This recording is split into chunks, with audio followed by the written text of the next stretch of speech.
Let's talk about nutrition for children today. Whenever we talk about nutrition, the first thing that comes to mind is food. Now, food is a life-giving source and it is very essential for the growth and development of our children.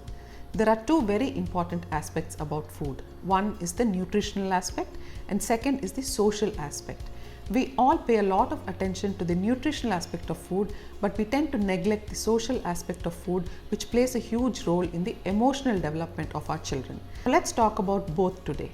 First, let's look at the nutritional aspect of food. Now, nutritionally, food consists of macronutrients and micronutrients. Macronutrients are nutrients which are required in large quantities by the body. They are carbohydrates, proteins and fats. Now, carbohydrates are foods which give energy to our children to carry out their physical and mental activities. Carbohydrates are found in foods such as rice, wheat, millets, ragi, vegetables, fruits, oats and potatoes and sweet potatoes. Next is protein. Now, proteins are considered as the building blocks of the body. They help in the growth and development of lot of tissues of the body, and they also help in the repair and regeneration of tissues. Now, the non-vegetarian sources of protein are meat, fish, eggs, chicken, etc. And the vegetarian sources are lentils, pulses, dals, chana, rajma, moong dal, soya beans, tofu, milk, cheese, paneer, curd, etc. So these are all important sources of protein. The surprising fact is that lot of vegetables also contain a lot of protein. However, you need to eat a large quantity of vegetables to obtain the amount of protein that the body requires. Lastly is fats. Now, fats are obtained from lot of foods. Mainly fats are important because fats are a storehouse of energy for the body, just like carbohydrates. Secondly, fats are important for the growth and development of your child's brain. All oils, butter, ghee, cheese, milk all consists of fats.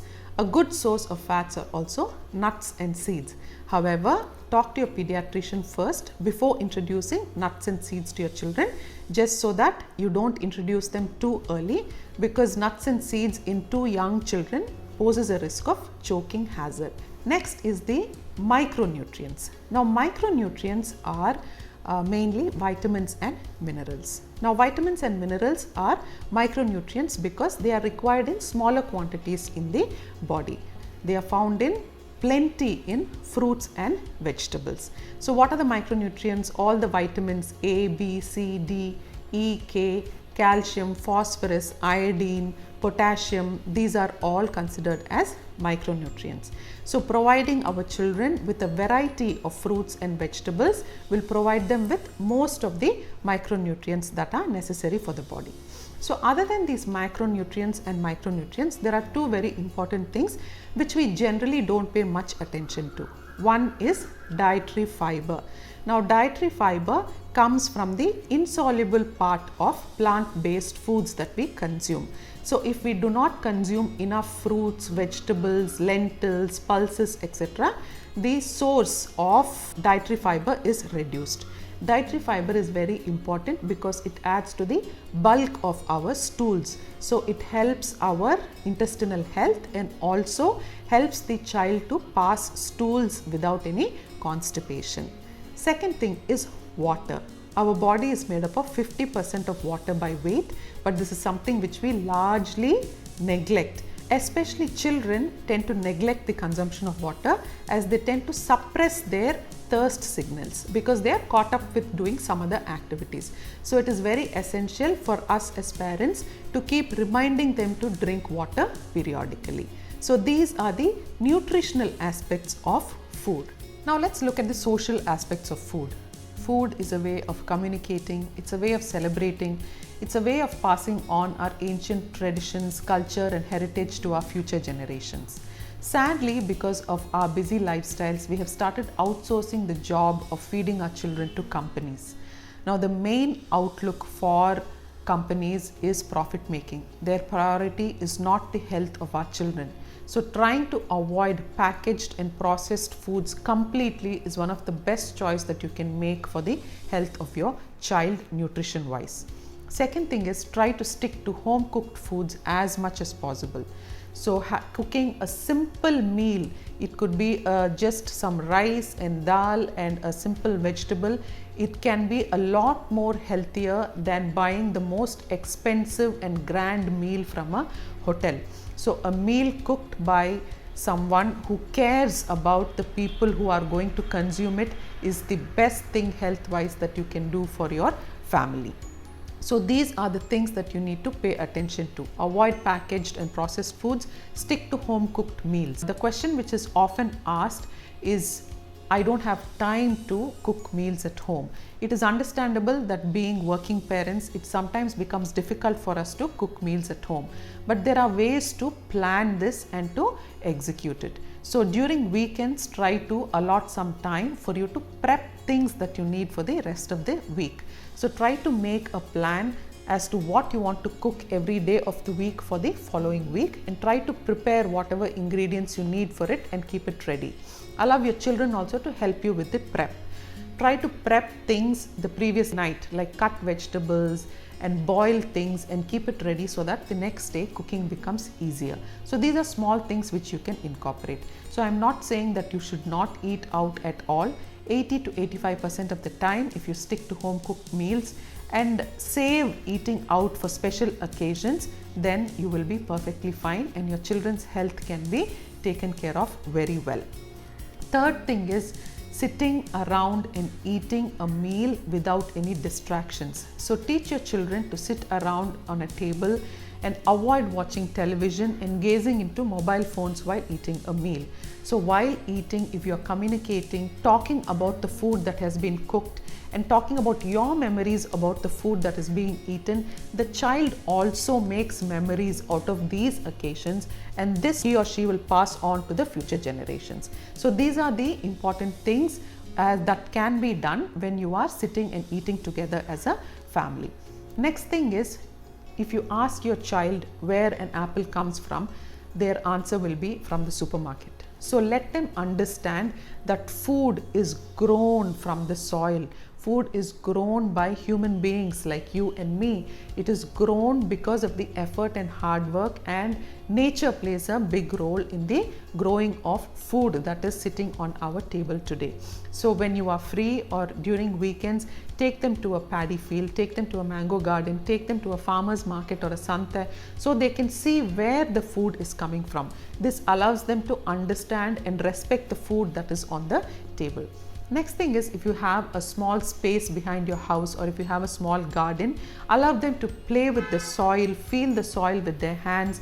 Try to plant small things. It need not be a complicated, huge vegetable garden. It can be simple things like herbs, like mint, like coriander, like spinach, things which grow easily. So allow them to feel the soil, allow them to plant these small herbs, allow them to pluck these, watch them grow, and allow them to see how this is used in your cooking process. So this again allows them to feel an emotional connection to the food that they're eating. So even if you don't have space for a garden, a small pot in the kitchen will also do the trick. Next is to allow your children to help you in the process of cooking. So when they participate and they become a part of the cooking procedure, they feel more happy to consume what is being cooked. So allow them to help you in the kitchen. So these are the small things that you can do. Lastly, but not the least, you have to be a role model and set an example for your child by consuming more fruits, more vegetables, and zero processed and packaged foods. So when you do something, the child automatically follows your example, and leading by example is the best way for you to allow them to set healthy habits for the rest of their lives. So these are the few things that you can follow as far as the social aspects of food go. Something which is very commonly asked is, children don't eat fruits and vegetables very well. How can I incorporate fruits and vegetables into their diet?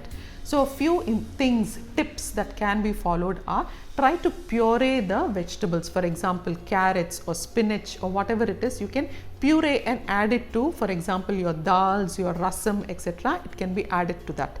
So fruits, it can be more easily incorporated because fruits are sweet by nature and consuming fruits is not very difficult. But if your child is finding it difficult to chew it and eat, then you can make smoothies or milkshakes out of it. So you can boil carrots in milk, add like a frozen banana or an apple or whatever it is to the milkshake, add a little bit of cinnamon and blend it. So if the child wants it a little bit sweeter, you can add a spoon of honey also to sweeten it and give it to your child. So this way you can incorporate at least 1 or 2 fruits and vegetables into their diet daily. So these are a few tips for you to follow as far as incorporating fruits and vegetables into their diet. A very important thing which a lot of parents asked me recently is about how they can strengthen the immunity of their child, especially during times like this. So immunity is something which cannot be built overnight, and there are a lot of factors which influence immunity. So the first thing is your diet. Now we have a huge advantage because our standard Indian diet is a storehouse of antioxidants and phytochemicals. The reason being, we use a lot of vegetables and fruits in our cooking, and we use a lot of lentils, dals, beans and all this, which are all very rich in fiber, and a lot of plant-based protein is there in it. Not only this, the most important thing is we use a lot of spices, turmeric, cumin, herbs like mint, coriander, dhania. We use all these, and all these, ginger and garlic, all these are being studied all over the world for their phytochemical and antioxidant properties. So these are the advantages we have. So basically just eating a home cooked standard Indian meal as opposed to eating foods made from refined flour such as pizzas, pastas and burgers will help them strengthen their immunity to a large extent. So stick to home cooked meals with a standard Indian diet. Second thing is to give them a lot of variety of fruits and vegetables. So don't keep repeating the same foods every day. Increase the variety of fruits, vegetables, dals, pulses that you use on a day-to-day basis. Rotate the fruits and vegetables that you use. Second thing about immunity is that you need to involve them in some kind of physical activity, because physical activity has a big impact on boosting one's immunity. So keep them physically active. Third thing is ensure that they're getting adequate sleep and adequate rest, because sleep is very important to boost their immunity. Last thing is, they are children who are used to going to school from the time they are 3 years old. So they are used to being around their friends and colleagues from the time they are 3. So they spend a large part of the day with their friends. So now that is cut off suddenly. So they are interacting only with us. So they do not have any other social interaction. So spending time with them, be it by playing, reading, dancing with them, singing with them, whatever it is, by spending quality time with them, you help them to forget about the lack of their friends around them. So this plays a huge impact on their mental health also. So keeping all these things in check, their diet, their physical activity, their sleep and adequate rest, and their social interactions by increasing their mental health. These are all things which will improve their immunity and strengthen their ability to fight diseases.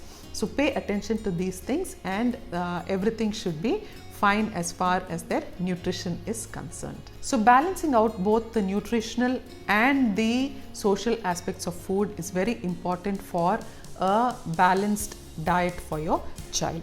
So ensure you provide them with a balanced diet of carbohydrates, proteins, fats, enough water and dietary fiber, with lot of fruits and vegetables to provide their micronutrients, and also ensure that you sit around a table, allow them to help you with cooking, allow them to touch and feel food, allow them to touch the soil to understand where it comes from, take them to farmers markets, etc., and avoid packaged and processed foods as far as possible, and stick to home cooked meals. So these things will ensure that your child has a well-rounded diet. So it has been a real pleasure to do this nutrition talk for the parents of the children of Sharada School, Shankarpuram, Tirunelveli.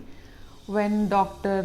Ilakya Arumugaswamy, director of Sri Sharada School, approached me and requested me to do a nutrition talk for the parents of the children of her school, I was more than delighted to do it, and I hope most of your questions and queries have been answered. If you do have any more questions and queries about anything related to fitness, nutrition, diet and general health and wellness, please do follow us on our social media handles on Instagram, Facebook and YouTube at embody.in, and we will be more than happy to answer your questions and queries. So I hope all of you will stay safe and take care.